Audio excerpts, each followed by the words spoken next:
a todos, perdón por la demora en subir capítulos, es que he estado estudiando y trabajando y sin darme tiempo para escribir feeds.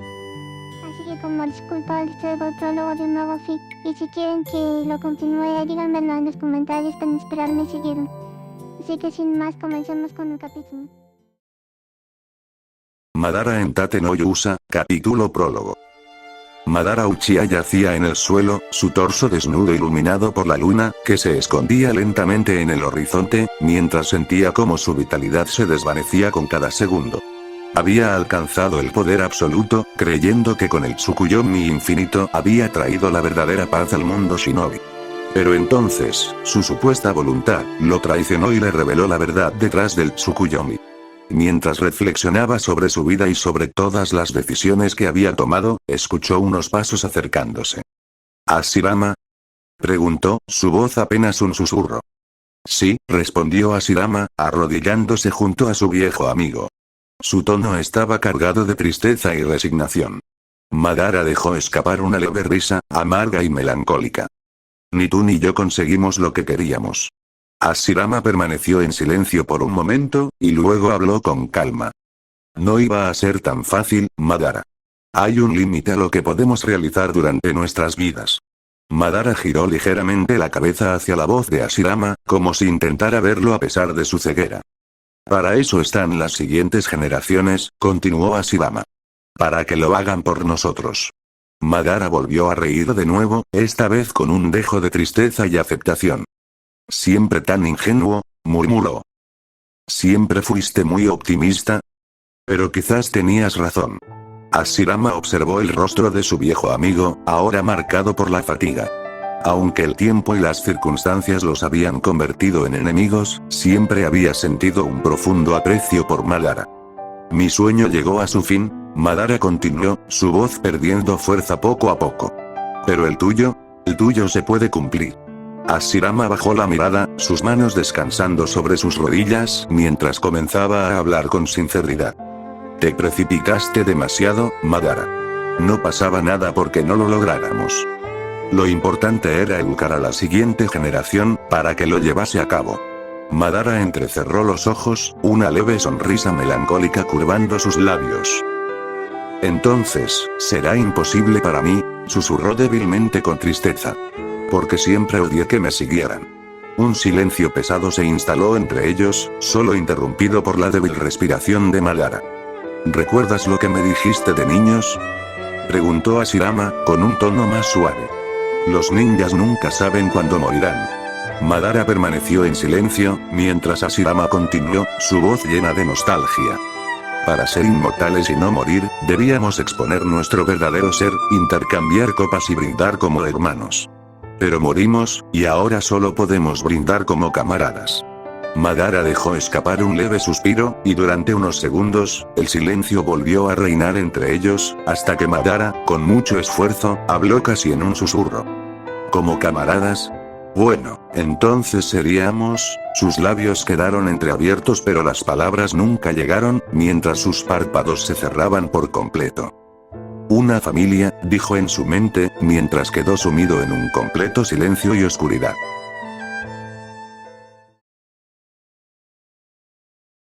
El viento soplaba suavemente sobre la cima de una montaña, moviendo las hojas de los árboles y agitando los cabellos de dos niños de no más de 12 años que contemplaban el paisaje, sentados con las manos apoyadas en el suelo e inclinados hacia atrás.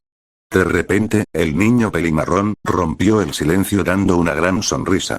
Aquí levantaremos nuestra aldea. El pelinegro giró la cabeza hacia la dirección de la voz, parpadeando con curiosidad. ¿Nuestra aldea? El pelimarrón asintió con entusiasmo, sus ojos brillaban con determinación. Sí. Un lugar donde los niños ya no tengan que pelear. Donde puedan crecer sin ser arrastrados a las guerras. El pelinegro lo observó en silencio por un instante, reflexionando sobre sus palabras. Luego, con una leve sonrisa, asintió. Eso suena bien. El pelimarrón se incorporó un poco, mirando el horizonte. Exacto. Si logramos que todos los shinobi se unan hacia un objetivo más allá de sus conflictos, podríamos terminar con esta era. Madara, el Madara del presente, observaba la escena a unos 10 metros de distancia sin expresión alguna. Este era uno de los muchos recuerdos que comenzaron a aparecer. A diferencia de su primera muerte, donde solo quedó sumido en una absoluta oscuridad, ahora su pasado pasaba delante de él, como si el destino quisiera obligarlo a revivir cada decisión, cada sueño, cada error. Recordaba cada palabra, cada emoción de ese día. En ese entonces, realmente creía que podían hacerlo, que podían cambiar el mundo. Pero al final, la realidad fue otra. La guerra nunca se detuvo. La paz que soñaron se volvió una utopía inalcanzable, o eso creyó hasta el último momento de su segunda vida. Porque ahora lo comprendía. La verdadera paz nunca habría llegado gracias a sus acciones, sino por las del idiota más persistente que conoció, Naruto Uzumaki. No solo porque ahora poseía el poder para lograrlo, sino porque tenía la voluntad y el deseo genuino de hacerlo realidad. Tal y como Hashirama y él lo habían soñado en aquel recuerdo. De repente, algo lo arrancó de sus pensamientos. Fue como si una fuerza invisible lo jalara hacia atrás, y en un parpadeo, todo desapareció, sumergiéndolo en la absoluta oscuridad, y entonces sintió su corazón latir. Un solo golpe, seguido de otro. Madara lo sintió con absoluta claridad. No era una ilusión de su mente. Era real. El frío de la tierra bajo su espalda le confirmó lo que pensó. Se suponía que estaba muerto. ¿Cuánto tiempo había pasado? ¿Días? ¿Semanas? ¿Meses? ¿Años?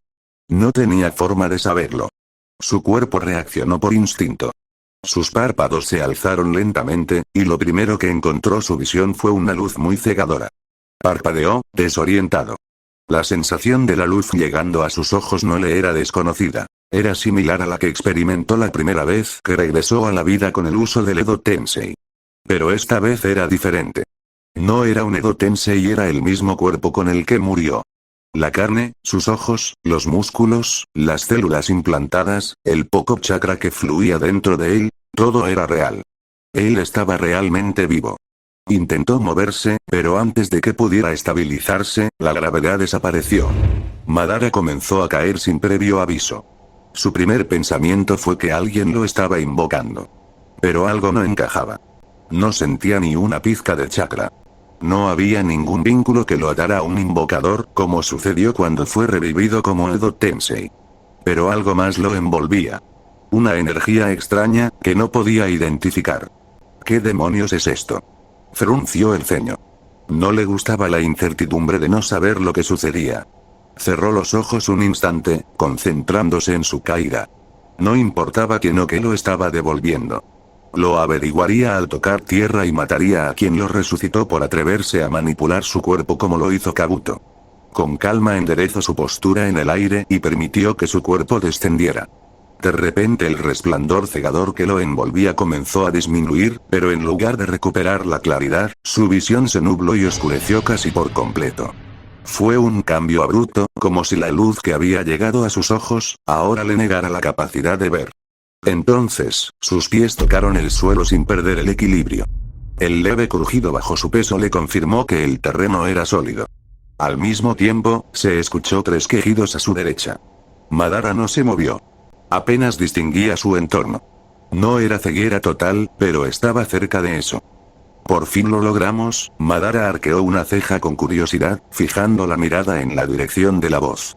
Su visión borrosa distinguió varias siluetas oscuras, posiblemente cubiertas con capuchas, paradas frente a él. Disculpen, héroes, pero deben salvar nuestro mundo, por favor. ¿Qué? Madara frunció el ceño, sin entender a qué se referían salvar su mundo. No era el único confundido. A su lado, 3 jóvenes repitieron la misma palabra, aunque con un tono de asombro y desconcierto mucho mayor al suyo. Volteó ligeramente hacia ellos. No podía distinguir bien sus siluetas, pero por el tono de sus voces, no eran más que unos mocosos. Sin embargo, algo más inquietante lo llenó de curiosidad. No sentía ni una pizca de chakra en ellos, ni en los encapuchados. ¿Dónde estoy? ¿Qué es este lugar? Bajó la vista a su propio cuerpo, levantando el brazo derecho para inspeccionarlo. No podía ver con claridad lo que era, pero por la estructura del metal que sentía, podía decir que en su antebrazo estaba adherido un extraño escudo. Por favor, héroes, ustedes tienen que salvar a nuestro mundo. Madara bajó lentamente su brazo, dejando de lado el escudo para enfocarse en otra preocupación mayor. No sentía chakra en ninguna parte. ¿Acaso el mundo ha cambiado? Cerró los ojos por un momento, intentando procesar la información. No podía percibir el chakra en el ambiente, ni siquiera el rastro más débil. Era como si estuviera en otro mundo. Salió de sus pensamientos cuando una voz, proveniente de su lado, rompió el silencio. ¿Qué es lo que quiere decir con eso, señor? Preguntó un chico, con curiosidad y confusión. El encapuchado que había hablado antes respondió casi de inmediato. Hay una larga y complicada historia detrás de esto, pero trataré de resumirla. Todos nosotros hemos invocado a los 4 héroes con un ritual antiguo. Madara, al escucharlo, entrecerró los ojos con frialdad y avanzó hacia el encapuchado. Su sola presencia hizo que el hombre retrocediera instintivamente, y los demás encapuchados lo imitaron, estremeciéndose ante su aura. Los otros invocados, que hasta ese momento no habían prestado mucha atención a su entorno, finalmente se dieron cuenta de que entre ellos había alguien mayor que ellos. Fue en ese instante cuando realmente notaron su apariencia. Madara tenía el cabello muy largo y estaba semidesnudo. Lo único que vestía eran unas sandalias extrañas y un pantalón oscuro lleno de tierra. Su torso estaba completamente descubierto, dejando a la vista su físico musculoso, pero lo que más les llamó la atención fue su brazo derecho, donde portaba un escudo, y su mano, que era de color blanco. Además, en el lado izquierdo de su pecho tenía una extraña formación blanca, con lo que parecía un rostro impreso en ella. Madara se detuvo frente al encapuchado y lo miró desde con una expresión gélida. ¿Ritual antiguo? ¿Sabes quién soy? Preguntó con autoridad.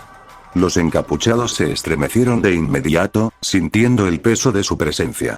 Sin embargo, los otros invocados no parecían intimidados, aunque sí se les formó una pequeña gota de sudor en la frente. No era miedo lo que reflejaban, sino una ligera sonrisa, como si vieran algo gracioso en la situación. El encapuchado no tardó ni un segundo en responder, su voz temblando. No, señor héroe. No sabemos quiénes son. Tragó saliva antes de continuar, los hemos invocado porque nuestro mundo está al borde de la destrucción. Madara lo miró en completo silencio, su expresión permaneciendo inmutable. El encapuchado, sintiendo una presión en su pecho, juntó las manos en el sello de la serpiente.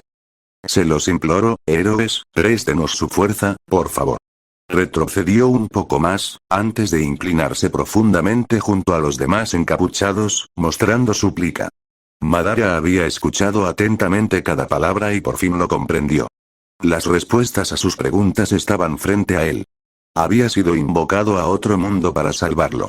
Lamentablemente para ellos, él no tenía ningún interés en participar en los problemas de su mundo. No sabía nada de este lugar, así que no iba a involucrarse en algo sin conocer el verdadero propósito de invocarlo junto a 3 mocosos. Me niego. No participaré en su guerra. Dijo Madara con frialdad. Justo en ese momento, otra voz resonó detrás de él. También me niego. Dijo un chico de cabello negro con voz neutral. Yo estoy de acuerdo. Añadió el primer chico que había hablado antes. ¿Aún pueden devolvernos a nuestro mundo? Hablaremos después al respecto. Dijo el tercer joven, uno de cabello largo y rubio, atado en una coleta. El segundo chico, el de cabello negro, levantó la espada que había tenido en la mano desde su llegada y la apuntó hacia los encapuchados. ¿No sienten ninguna culpa por traernos aquí sin preguntarnos, o simplemente no les importa? El primer chico, el de cabello castaño, volvió a hablar con frialdad. Pero además, ¿qué caso tendría arriesgarse para salvar este mundo si enseguida nos devolverían al nuestro? El rubio avanzó un paso al frente. Al menos pensaron en alguna manera para recompensarnos. Porque dependiendo de la respuesta, quizás incluso podríamos terminar siendo sus enemigos. Madara mostró una burlona sonrisa imperceptible, por la actitud mostrada detrás de él. Sonaban arrogantes, sí, pero en esta situación, esas serían exactamente las palabras que él mismo diría. Regresó su atención a los encapuchados, sin notar que estaban temblando. No solo por su propia presencia, sino también por las amenazas implícitas de los otros héroes. El encapuchado que había hablado antes intentó dar un paso adelante, pero una sola mirada de Madara fue suficiente para hacerlo retroceder y caer de espaldas al suelo, temblando y sudando frío. Ese si eso desean, nos gustaría que tuvieran una audiencia con el rey de Melromark, nuestro país natal. Es con él con quien podrán negociar su recompensa, pero no nos maten, por favor. Madara bajó la mirada hacia el encapuchado en el suelo. ¿Rey de Melromark? El hombre abrió la boca para responder, pero no pudo emitir sonido alguno. Justo antes de que Madara pudiera insistir, otro encapuchado, uno que estaba más atrás, habló rápidamente. Ese sí, el rey es quien podrá responder a todas sus preguntas. Madara no dijo nada más. Simplemente comenzó a caminar hacia él. El encapuchado comprendió su intención sin necesidad de palabras. Debía guiarlo, así que temblando, se dio la vuelta y comenzó a caminar escaleras arriba, con Madara siguiéndolo de cerca. Los tres jóvenes se quedaron en su lugar por unos segundos, antes de mirarse entre sí. El pelinegro bajó su espada con un suspiro de resignación. ¿Qué más da? Dijo, comenzando a seguir a Madara. Al menos parecen ser bastante comprensivos. Comentó el castaño, uniéndose al pelinegro. Bueno, mi opinión no cambiará mucho, aunque termine hablando con un rey. Añadió el rubio, siguiéndolos también. El encapuchado que seguía en el suelo fue ayudado a levantarse por sus compañeros, y aún sacudidos por el miedo, se apresuraron a seguirlos. Mientras ascendían por las escaleras siguiendo al encapuchado, los tres chicos echaron una mirada fugaz a través de una ventana, pero no se detuvieron y continuaron subiendo. ¿Vieron eso? Realmente estamos en otro mundo, comentó uno de ellos, con un matiz de asombro en su voz. Así es, respondió el pelirrubio, caminando detrás suyo con los encapuchados siguiéndolos de cerca. Señor, debería dejar de exagerar con su interpretación, o se meterá en problemas con el rey de este reino, susurró el pelinegro detrás de Madara. Madara lo ignoró por completo, manteniendo su expresión neutral mientras continuaba subiendo. El pelinegro, al darse cuenta que lo ignoró, entrecerró los ojos con una leve molestia, pero no insistió en el tema. Al salir al exterior, caminaron por un amplio patio, desde donde podían apreciar la majestuosidad del castillo y sus imponentes torres. Todos, salvo Madara, pudieron observar los detalles con claridad. Él, en cambio, solo distinguió las siluetas difusas de las estructuras. En un instante, su atención se desvió hacia una de las torres, donde percibió que alguien los observaba. Sin embargo, debido a su visión casi nula, no pudo identificar a la persona, y sin darle más importancia, dejó de prestar atención y continuó su camino. Finalmente, al llegar a la entrada del gran salón, el encapuchado que los guiaba abrió la puerta y entró primero, seguido de los demás.